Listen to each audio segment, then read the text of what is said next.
दोस्तों नमस्कार।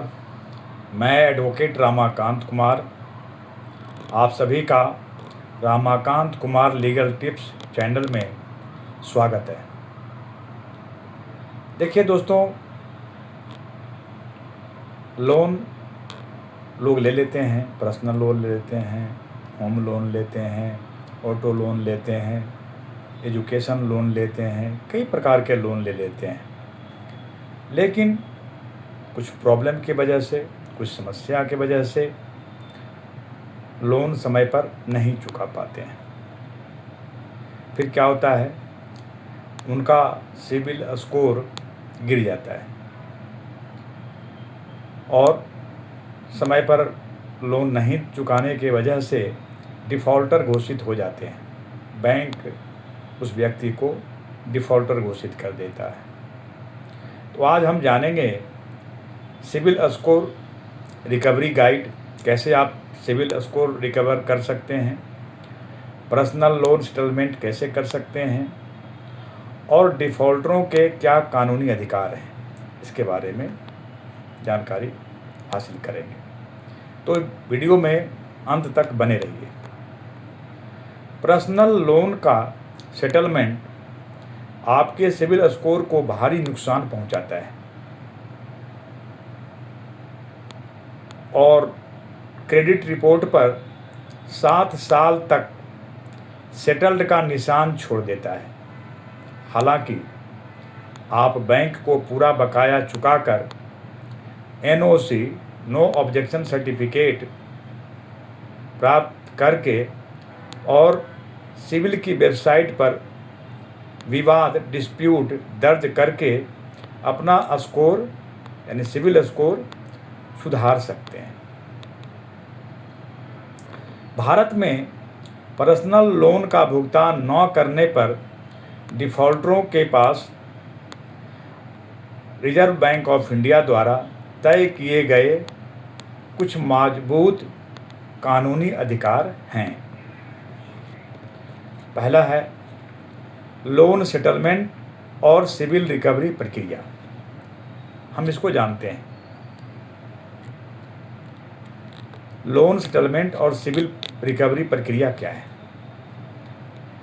Loan settlement वह प्रक्रिया है जिसमें बैंक कुल बकाया, उसमें सिविल अमाउंट भी हो जाता, प्रिंसिपल अमाउंट हो जाता है और इंटरेस्ट यानी प्रिंसिपल और इंटरेस्ट को जोड़कर कुल बकाया बनता है।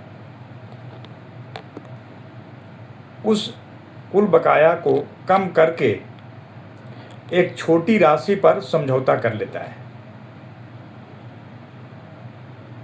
बैंक कुल बकाया को कम करके, जिसमें प्रिंसिपल अमाउंट और इंटरेस्ट दोनों होते हैं, उसको कम करके एक छोटी राशि पर समझौता कर लेता है। इससे आपका स्कोर तुरंत 75 से 100 अंक तक गिर जाता है। सेटलमेंट करने से ये प्रभाव पड़ता है।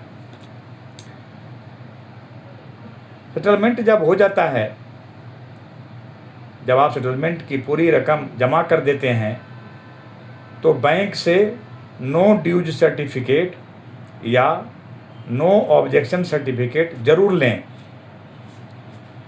उसके बाद इस NOC के आधार पर सिविल वेबसाइट पर जाकर स्टेटस को सेटल्ड से बदलकर क्लोज करने की अपील कर सकते हैं। सेटल्ड से बदलकर क्लोज्ड करने की अपील कर सकते हैं। स्कोर का सुधार, रीबिल्डिंग कैसे होगा? पूरी तरह लोन बंद होने के बाद 12 से 24 महीनों तक नए क्रेडिट कार्ड का समय पर बिल चुकाने और कम क्रेडिट इस्तेमाल करने से आपका सिबिल स्कोर वापस पटरी पर आ सकता है। तो इस प्रकार से आप सिबिल स्कोर सुधार सकते हैं। अब है पर्सनल लोन डिफ़ॉल्टर्स के कानूनी अधिकार। और नियम है। पर्सनल लोन डिफ़ॉल्टर्स के भी तो कुछ कानूनी अधिकार होते हैं और नियम होते हैं। देखिए, यह दीवानी मामला है, सिविल मैटर है। भारत में पैसा न चुकाना कोई आपराधिक अपराध नहीं है, ये कोई क्रिमिनल ऑफेंस नहीं है।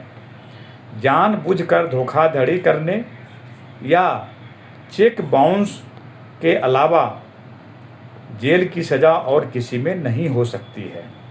आपने जानबूझकर कोई धोखाधड़ी कर दिया, आपका चेक बाउंस हो गया, आपने चेक अमाउंट नहीं दिया, तब आपके खिलाफ क्रिमिनल प्रक्रिया शुरू होती है और आपको जेल भी जाना पड़ सकता है। आरबीआई के दिशा निर्देश, ये भी एक कानूनी अधिकार है। लोन रिकवरी एजेंट को सुबह 8 बजे से लेकर शाम में 7 बजे तक ही कॉल कर सकता है। यह है आरबीआई का दिशा निर्देश। गोपनीयता का अधिकार, लोन रिकवरी एजेंट आपके साथ बदतमीजी नहीं कर सकता है, आपको धमकी नहीं दे सकता है और आपके दोस्तों, आपके रिश्तेदारों के सामने आपको बेइज्जती नहीं कर सकता है, आपके साथ दुर्व्यवहार नहीं कर सकता है। यह है गोपनीयता का अधिकार। सरफेसी एक्ट का लागू ना होना, पर्सनल लोन क्या है? अनसिक्योर्ड लोन है। बगैर गारंटी क्या होता है? इसके लिए बैंक आपकी संपत्ति या गाड़ी को बिना कोर्ट के आदेश के जब्त नहीं कर सकते हैं। और अंत में है अदालत की सीमा। यदि आप लगातार 90 दिनों तक ईएमआई नहीं चुकाते हैं, जो आपने पर्सनल लोन लिया है या जो भी लोन लिया है, अगर 90 दिनों तक आप ईएमआई कंटिन्यू नहीं करते हैं या नहीं देते हैं, तो लोन एनपीए बन जाता है। बैंक में 3 साल के भीतर ही बैंक को 3 साल के भीतर ही रिकवरी के लिए अदालत में सिविल केस डालना होता है, यानी दीवानी मामला दायर करना होता है। तो यह था पर्सनल लोन डिफ़ॉल्टर्स के कानूनी अधिकार और नियम। दोस्तों,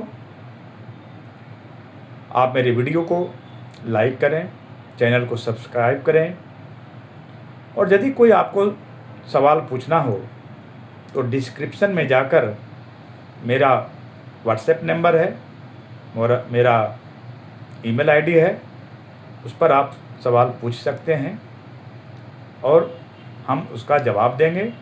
आपके सवाल का इंतज़ार रहेगा। बहुत बहुत धन्यवाद। नमस्कार।